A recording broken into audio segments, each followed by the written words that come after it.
everybody, and welcome to the Science and Technology Studies Fall Welcome Event. And the folks who are here are primarily new students. Welcome to UC Davis. And then we have several folks representing the Science and Technology Studies major. We're going to introduce ourselves, and then we're going to start answering some questions that we had before the event. And please feel free to interject in the chat. And as you have questions, put them in the chat and then we'll answer them. So to get started, I'm Stacy Jenkins. I am one of the undergraduate academic advisors for Science and Technology Studies. Jillian?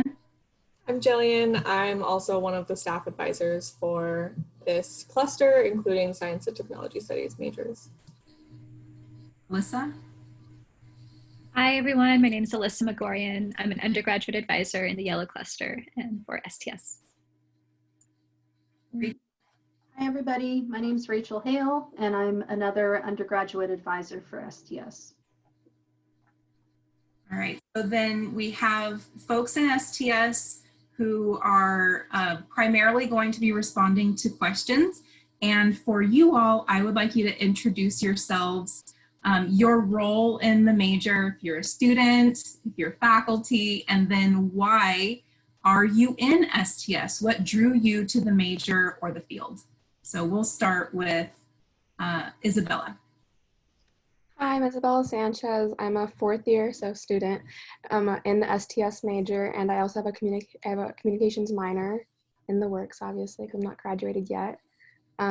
My interest in the major and why I got drawn to it was I started off in the STEM area at Davis, but realized what I want to do is more so legal oriented and innovation, which is just making a difference. And you need people who can communicate the two sides, and STS is a perfect major for that. It's so interdisciplinary, and I am so happy in the major, and so will all of you.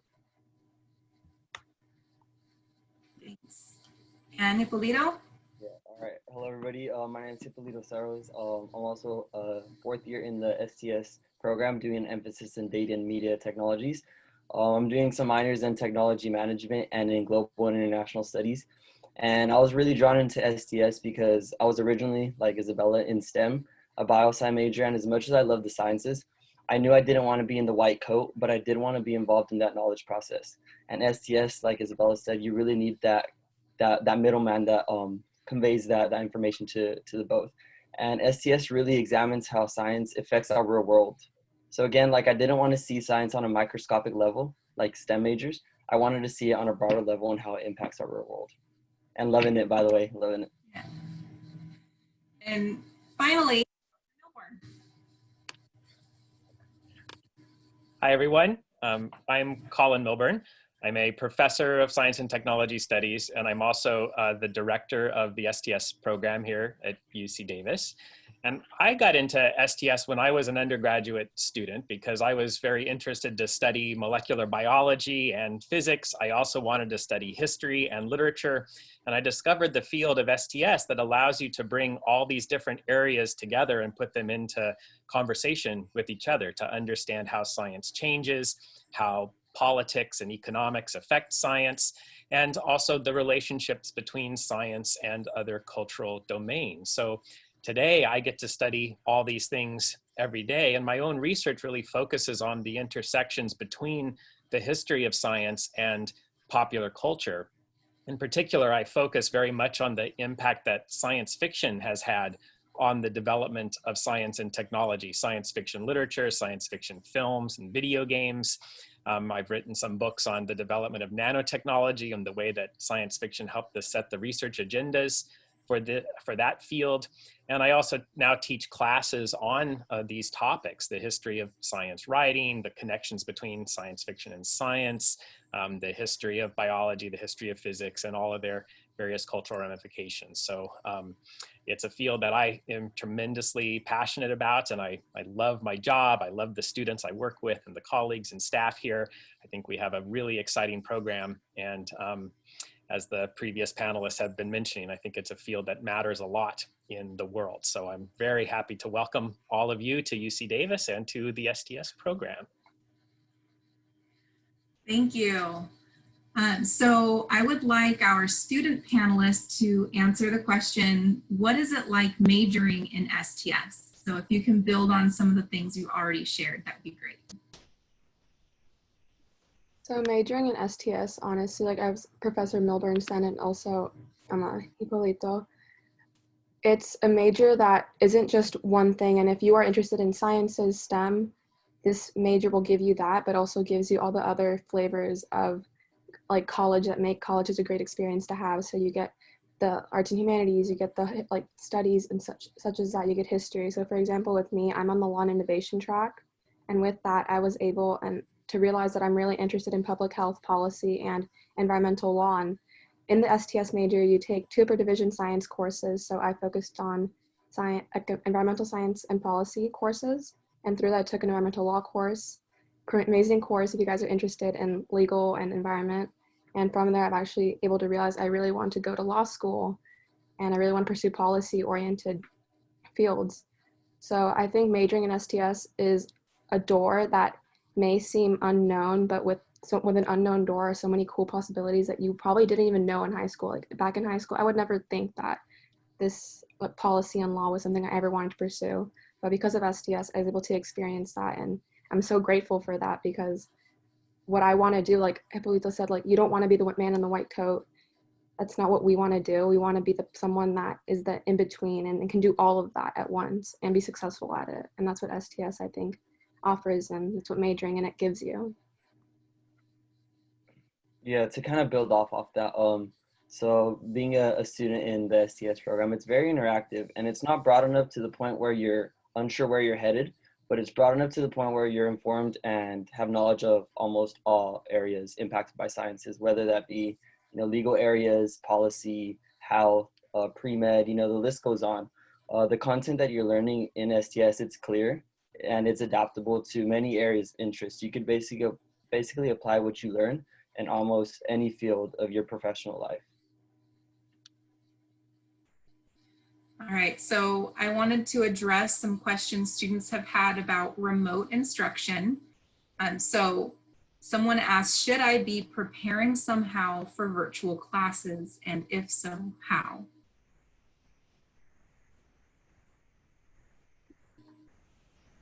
You can go first. I started last time. So, I mean, obviously this transition isn't the most ideal or the easiest, but STS faculty really makes it easy. So, as much as I would like these classes to be in person, STS faculty, they're very accessible. With Zoom, they can spare a good 15 minutes of their day and really address the problems that you have face to face and one-on-one. And, I would prepare to not be so afraid, because in those bigger classes, professors see you as a number. And these professors really don't. They get to know you, they get to know your name, your interests, how you learn, things like that. It's really well said. That's one thing that I do enjoy about STS major. Like, yes, it may be a small major, but people discredit the fact that there are so many perks to not just being a number. For example, like when I was in the chemistry classes, I was one of 300 students. Trust me, professors do not know me unless I'm like there every day, which is not ideal and realistic if you're a college student taking 3 other classes and just trying to get by. So the great thing about STS is that you can meet a professor and go to their office hours. They love to talk to you. They want to know who you are and why you chose STS, and they would love to share their research and whatnot. And when it comes to remote classes, I had gotten involved in STS 3 quarters before then, and transitioning to the online, yes, it was difficult, and yes, it's not ideal, but we can all do it. And it's got by, and I did all my classes last quarter. A bunch of people did, and it was so accessible. The professors completely understand. They work with you. Tool that I would say is super essential is making just a chart with a piece of like a paper chart or like Google Calendar and writing out every office hour. Like even if you don't even want to go to office hours for that class, like let's say you don't need it, you should just go to it once. Like let your professor know who you are. They want to get to know you. The professors in this major love every student genuinely, and so do the advisors. The advisors are so helpful. So I love you guys. I'm always panicking, but no, it's so amazing. And yeah, just have like an agenda. I have one always on me by my side. I know like you should have like digital ones, but I like paper. So, but yeah, anyone can do it. And if you guys ever need help, when you join STS classes, you'll meet other kids in the same major, and from there you can just network and everyone helps each other. Like I have like Hippolito, when I first joined STS, he was one of the first people who actually helped me. So that's why it's kind of cool to be on this panel with him. So yeah.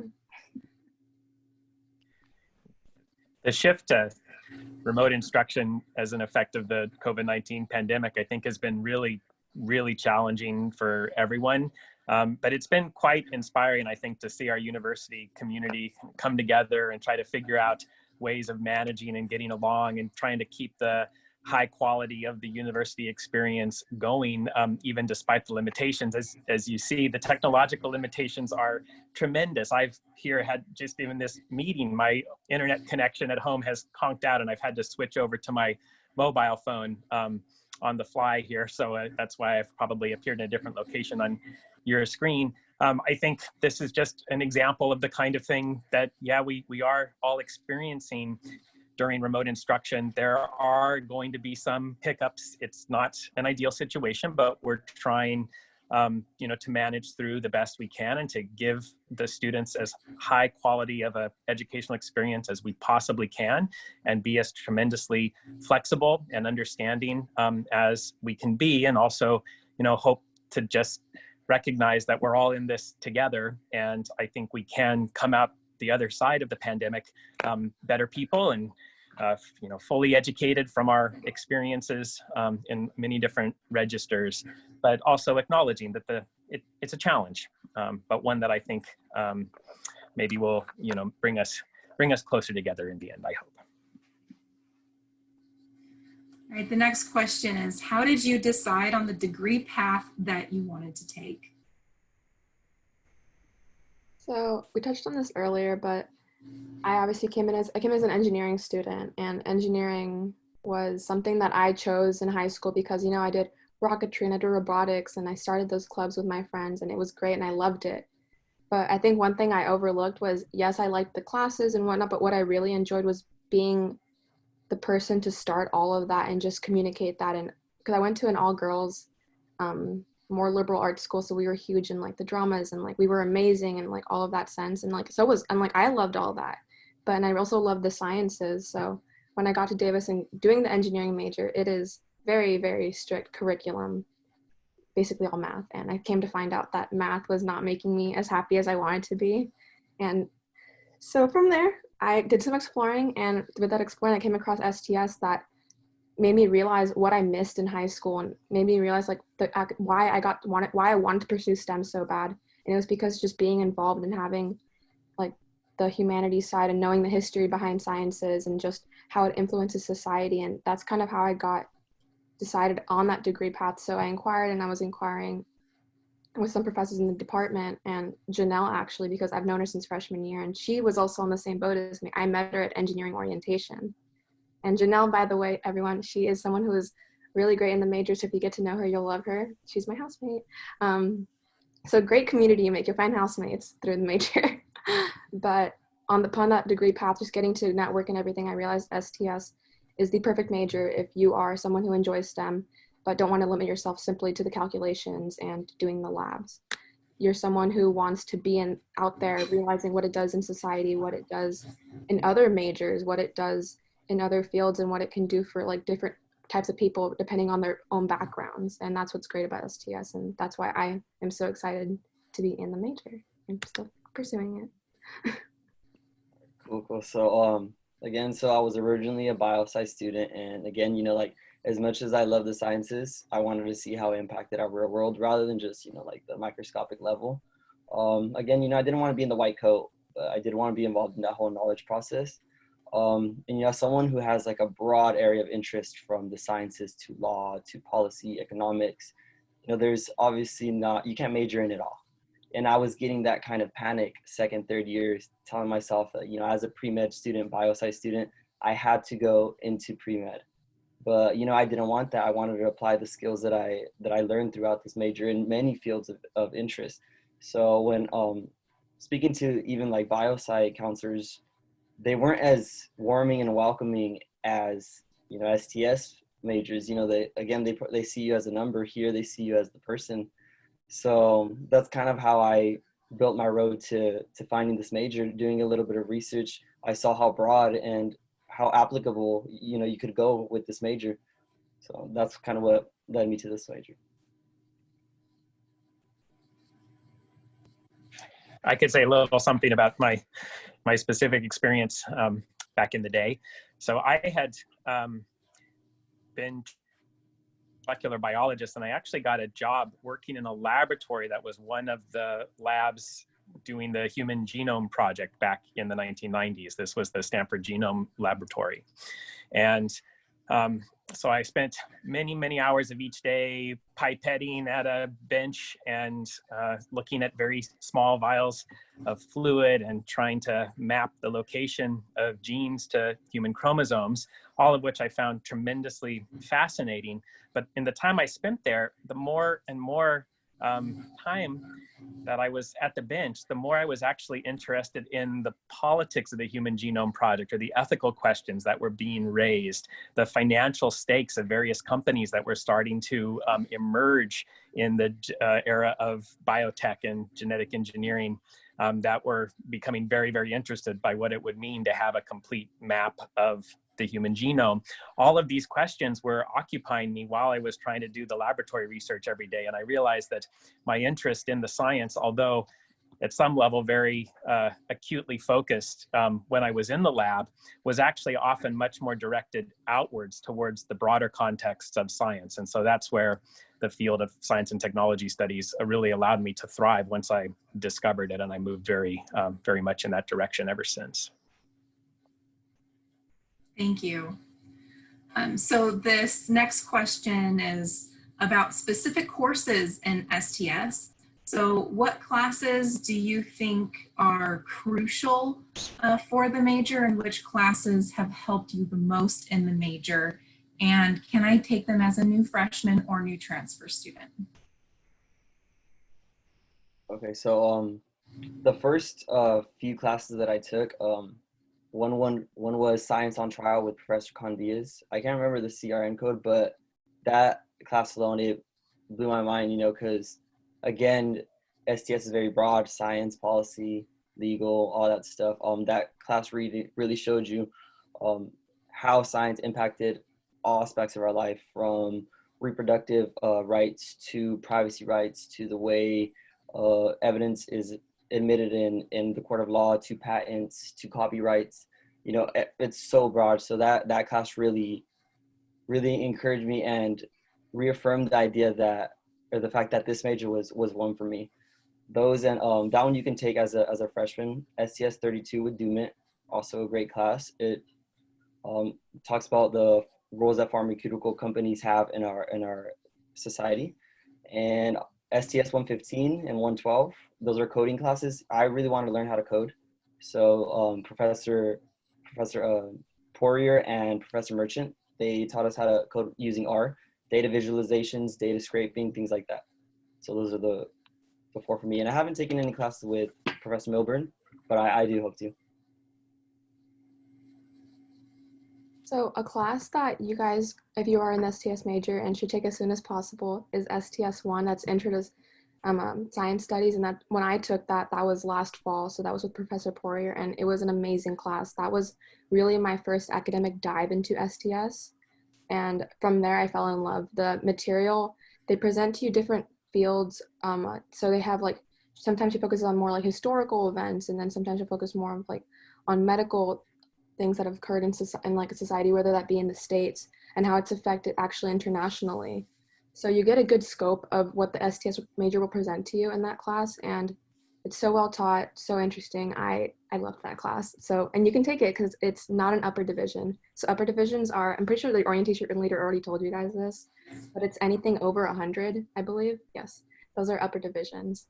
And then I really recommend that for a lower division course. Another lower division course I really loved was Ancient Medicine. I know it sounds funky, but it is such a great course. I took that in winter quarter of this last year, and we got to focus on ancient medicine in Egypt and different parts of the Middle East, and even in parts of Asia, and how we as a society in Western medicine would think that it's weird, but in reality, our perception of weird is just what we've been taught and like conditioned to believe. But really, like, these old practices that were back then and how they saw things in literature and in what they wrote, it's not weird because you have to differentiate yourself from like the time you are in now and what they saw then and how that all has led to what we have now.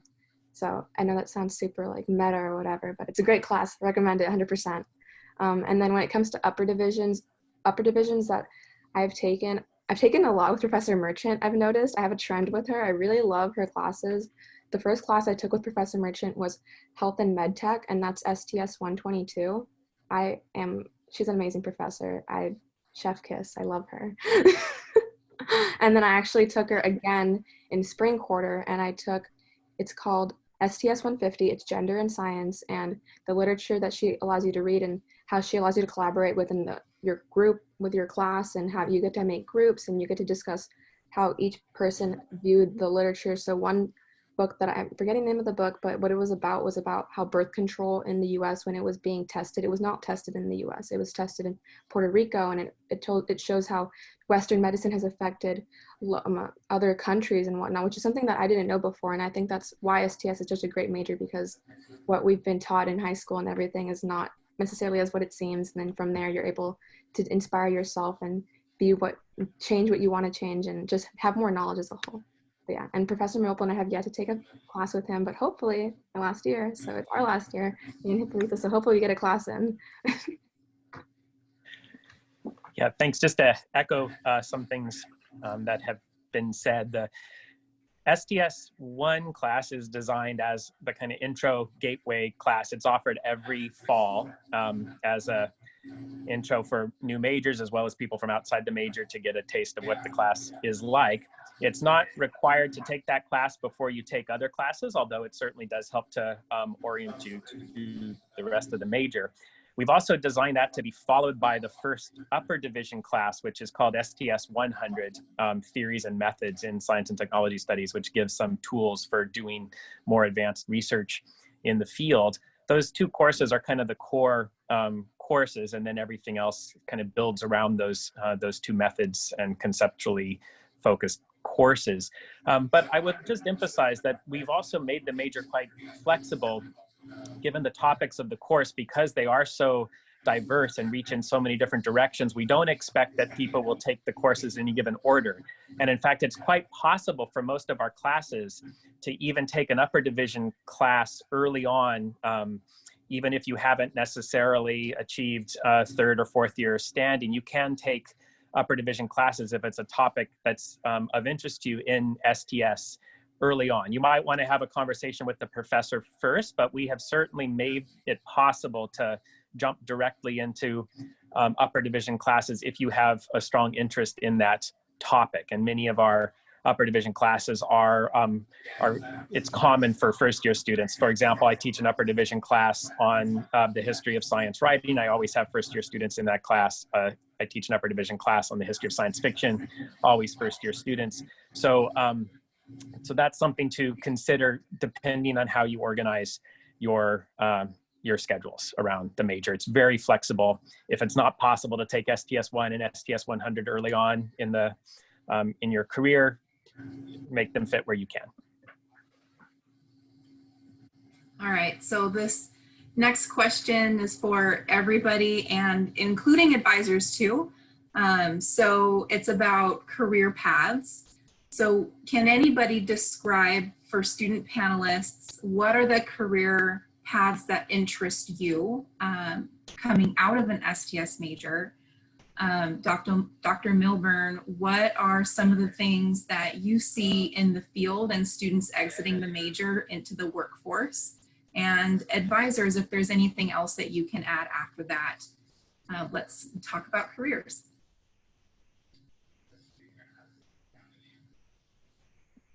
So I can talk a little bit about what previous students have done and the way we've designed the major to try to facilitate some of the common career pathways that we've noticed. So we've had a lot of students over the years coming out of the STS major who have wanted to go into science policy or science law or environmental law. And so we have many students who will leave the STS major at UC Davis to go into to law school in order to then go on to advanced careers in the legal field or in government. And so we have a track in STS on law and innovation that's designed specifically to facilitate people who have that kind of interest. We've also had a lot of STS students develop careers in healthcare, a variety of different healthcare fields. So we have a lot of courses in STS that focus on healthcare, from the technical angles all the way up to the social and economic aspects, questions around gender and ethics and race and class in the healthcare field. A new program that we've just started on advancing healthcare equity as an intensive single quarter sequence that we offer through the new Sacramento Quartered Aggie Square program. That's a set of STS courses that you can do there. So we have a whole track around health and environment in the STS major for people who are interested in that. We've also had quite a few students who then want to go on to research careers, for example, in the biotechnology industry or in the tech industry, or even for advanced scientific careers in academia. The major prepares people for that. We've had a lot of our majors end up at tech companies in various roles in Silicon Valley. A lot of people go into biotech or software development companies, but we have had many people also go into scientific research careers as well. So it's flexible in those directions. And then we also have a number of people who've gone into sort of non-governmental organizations, policy work, activist organizations. And so there are some of the tracks, particularly our track on history and philosophy of science, as well as the medical track and the innovation track, do address some of the political issues around dealing with science policy and doing advocacy work for changing some of the conditions or improving social conditions around access to science, technology, and medicine. So it's a huge range of possible careers. A lot of students, again, go into environmental science and environmental policy as well. So we try to facilitate people with all those interests, but I would also say we don't limit to those as possible career paths. It's a very flexible liberal arts major that allows you to go in any number of directions because you have gained exposure to the sciences, the social sciences, the humanities, and the arts in the course of being an STS major, and it opens a lot of different doors because you can talk about all these things together.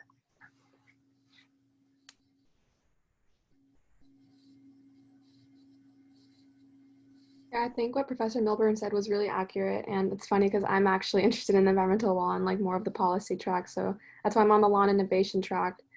And I think that with any major, it's what you do with the major. The major will not get you necessarily a job. You can get any job you want, honestly, with any major. I mean, maybe if like computer science stuff, like that's different, but like, come on, like we know what we're talking about here. And like, I think if you are passionate about something and you want to get somewhere and you want to do something, anyone can do it, and the STS major will help you get there.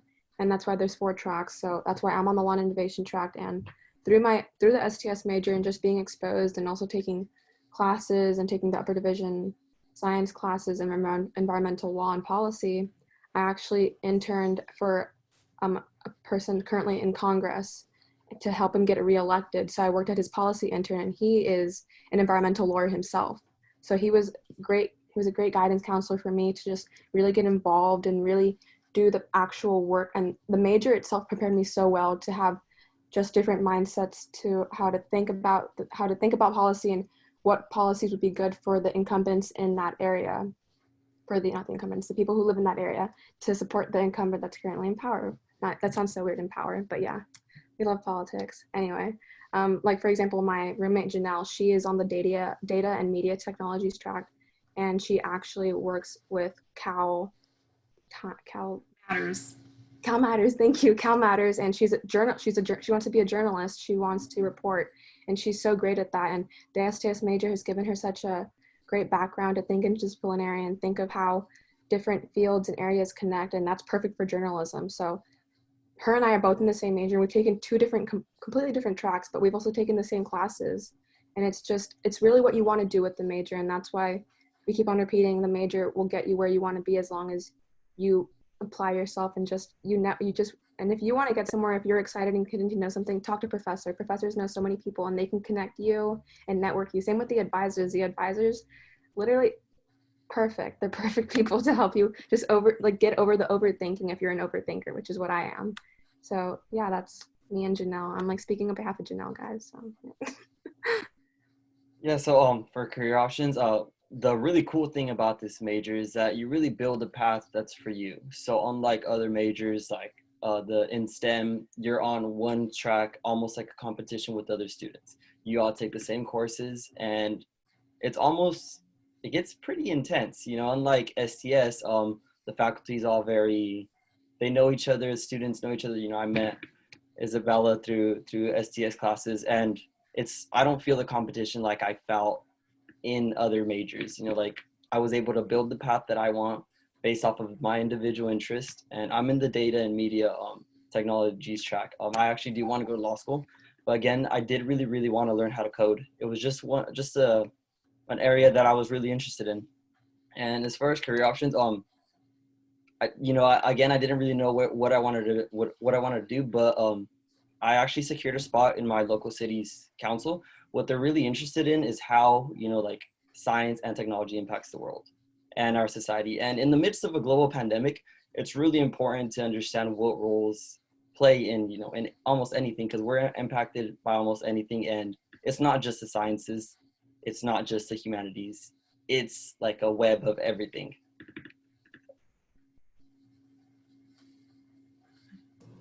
I wanted to add something to echo what the other panelists said about your major is only a piece of what leads to a career. So it's not that STS is going to lead to this very specific career, such as like computer science majors might be able to do. It's not that simple, but it also opens a lot more doors than maybe computer science does. I'm not bashing computer science, it's great too, but like I was saying, it's only a piece. So really it matters what you do with it. Like Isabella said, all of your coursework, kind of paying attention to what pieces of it interest you and talking to the faculty member or the instructor about those things. All the internships that you do, any research experience that you get, which I think we're going to talk about next. Volunteering, part-time jobs, all of those things give you insight into what you like and what your values are, what you need out of a work life or career. So it's really important to stay open-minded throughout college and also throughout your career in general, just staying open-minded and curious about what it is that you need and want out of your career. And like Isabella said, you can come to us as advisors, and if it seems overwhelming and there's so much to talk about, we can kind of help you pull it apart and analyze it with you and kind of come up with career options that you might be interested in and connect you to resources that we have on campus too. And then if I could add one more thing, this major, it pairs really nicely with other majors, even minors. So, doing a minors, double majoring, it just builds your whole persona really well. So, I didn't want to completely leave STEM. The STS still gave me a lot of knowledge on STEM. So yeah, I would really encourage, not just narrowing STS as just one major. I have to do it. No, it pairs really nicely with other majors and minors. So glad you mentioned that. And if you are in this event right now and have also come earlier in the summer to some of the other STS events that we had online, we also talked about minoring and double majoring. And the truth is that you can't do STS, GE, and graduate. You just won't have enough units to graduate. And so the STS major is often, and I would say almost always, accompanied by a minor, a couple minors, a double. The combination is limitless. You have a lot of different opportunities at UC Davis, and academic advising is a great place to start that conversation. Okay, so our next conversation is about internships and research, and A lot of students have been hearing about people doing research and internships while at UC Davis, and they want to know more about it. So what does this look like in STS? So we have a lot of STS students who will do internships with faculty on campus in laboratories or in research groups. So that's always one local option, to find a research team or a lab on campus that's doing work in an area that interests you, that will be something that you might use as a building block for your future career goals. So meeting faculty and talking to them about their research early on, going to office hours. This is a way of getting plugged into the research opportunities on campus and then getting appointed in an internship. And the internships can sometimes be for a summer. They can sometimes last longer for an academic year. Sometimes they're paid, sometimes they're unpaid, but with academic units. There are a variety of options depending on the arrangements that you strike. So a number of STS majors do that. We also have STS majors who find internships in the local area or the Bay Area, sometimes at tech companies or in local government. We've had some students who have done internships with various companies in Sacramento, for example, and also in San Francisco and the Bay Area. I know a number of students who've done internships, for example, at software companies in the Bay Area. So there really are a lot of options, and it's often how do you find these internships? That's the real question. It's usually by trying to network with people, talking to people who know people who have heard about internship possibilities, who can connect you with others. So again, faculty are a tremendous resource for you in this regard. The staff are resources, and also your other students, because especially students who've been in the program for a while, who may have done internships themselves or who have done various other programs, might know of opportunities. So we try to facilitate these kind of networking conversations during normal university life, not pandemic life, but every week when we're on campus in the STS program, we have weekly coffee hours, usually on Tuesdays from noon to 5, where everyone in the STS program, students, postdocs, faculty, staff, are invited to come and just spend time talking. We provide coffee and refreshments, and people can talk about their STS interests, but it's also a chance to, figure out opportunities and research collaborations or other kinds of things that the community can help with. And we've had great success from that. I regret we don't yet know exactly when we'll be able to start that up again in its full version, but we're going to try to do some variation on it in virtual format. We're discussing right now ways of implementing that while we're still in remote instruction. But the general point being, take advantage of the community that's here, the students, the faculty, the staff. We're all here to help you try to make these connections, because there's nothing that's set out in advance. You do have to find these things, but often it's just figuring out how to find them. That's the biggest hurdle. And Dr. Milburn, if research does not look like a space with microscopes and specimen, what else could research look like? Yeah, thank you for asking that. So research across the humanities, the social sciences, and the sciences takes very different formats. If you're doing laboratory research, obviously you're doing a kind of in a space that facilitates that type of research, but laboratories come in different kinds. Obviously there's biology laboratories and physics laboratories, but I happen to run a digital media laboratory where we make video games and we make digital media experiences, VR environments designed to explore the intersections between science and the humanities. So for example, we develop games that are called citizen science games, trying to help with public education of science. We've also developed a video game about virtual reality for Shakespeare.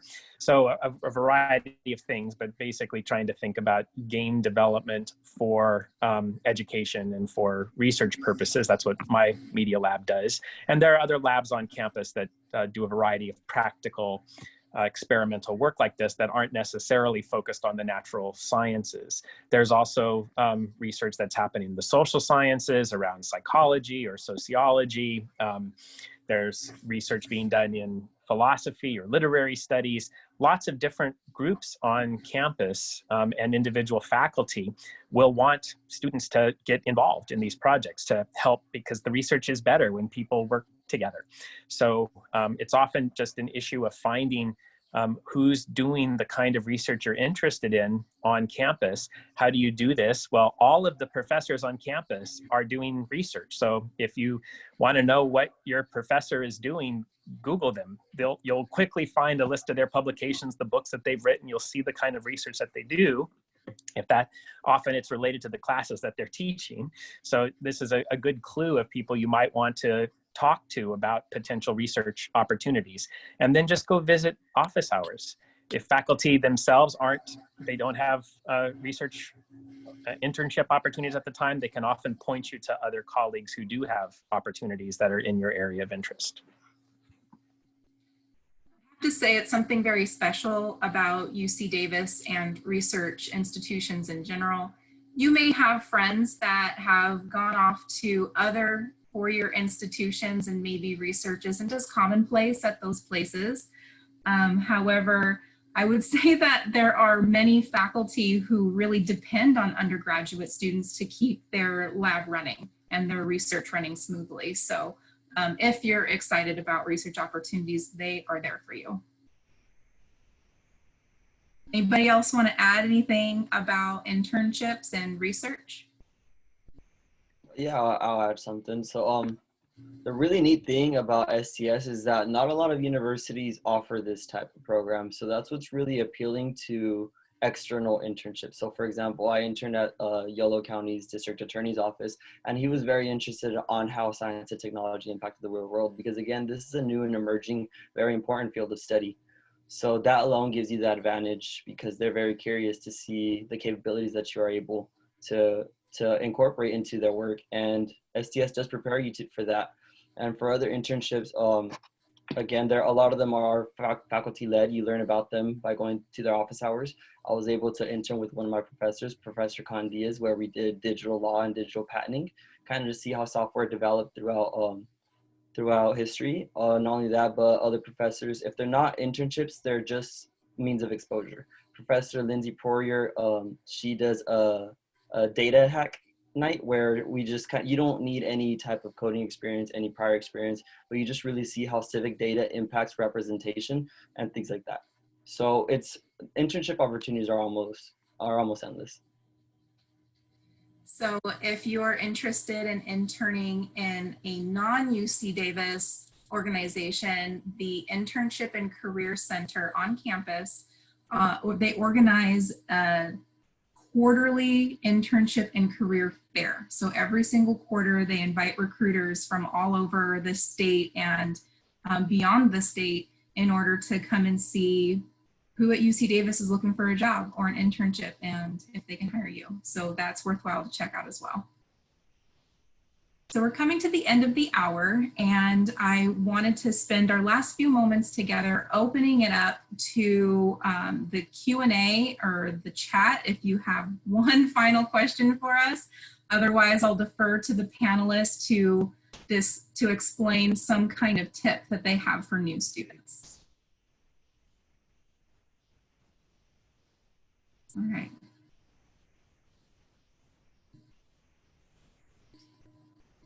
I'm watching the chat. And I think we'll go with, does any panelist have a tip that they would like to bestow on new students?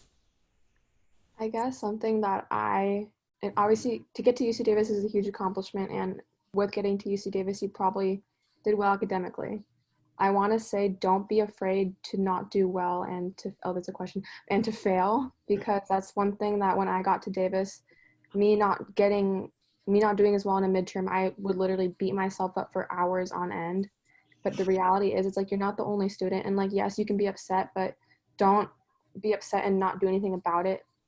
Use redirect like that upsetness with yourself and direct it towards going to advisors, for study plans, go to study hours, go network with people in your like major, in your classes to help you and to help each other. Do not be afraid to ask questions. I was super shy. I never wanted to do any of that when I first got to Davis, and that is my biggest mistake thus far at Davis, is not starting sooner and asking questions, networking with professors, because every little question that you ask, even if you think it's dumb, trust me, it's an impression, and the impression will leave a lasting impression on your peers, so that they know, like, oh, hey, I remember like when this person asked this, that means they probably like this, so they'll go to you for stuff.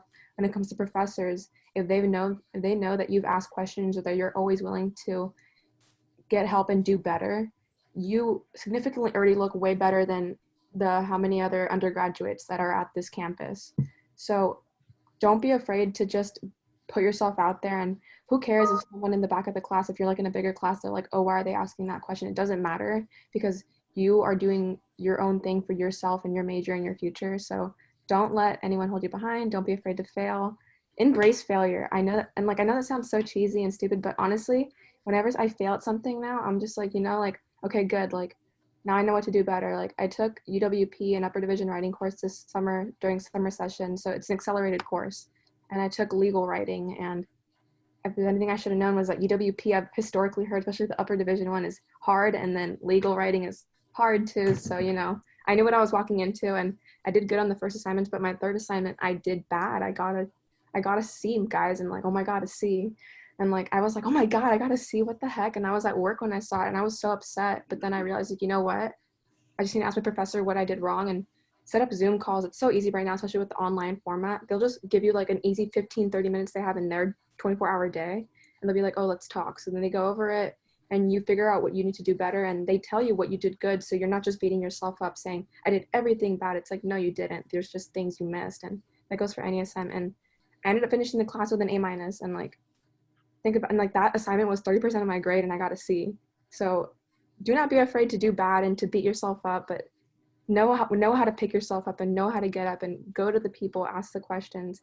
No question is dumb. That everyone says that, but it really is true. And I didn't really learn that until my 4th year now. So, but if you start sooner, you'll do better than everyone else who started later. So, yeah.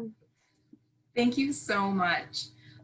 In the interest of time, we're going to wrap things up. Thank you so much to all of our panelists, and we really look forward to seeing you all in the fall, whether it's through academic advising, if we see you in our classes, or if you're participating in the major in other ways. So thank you for joining us, and welcome to UC Davis. Welcome, everybody.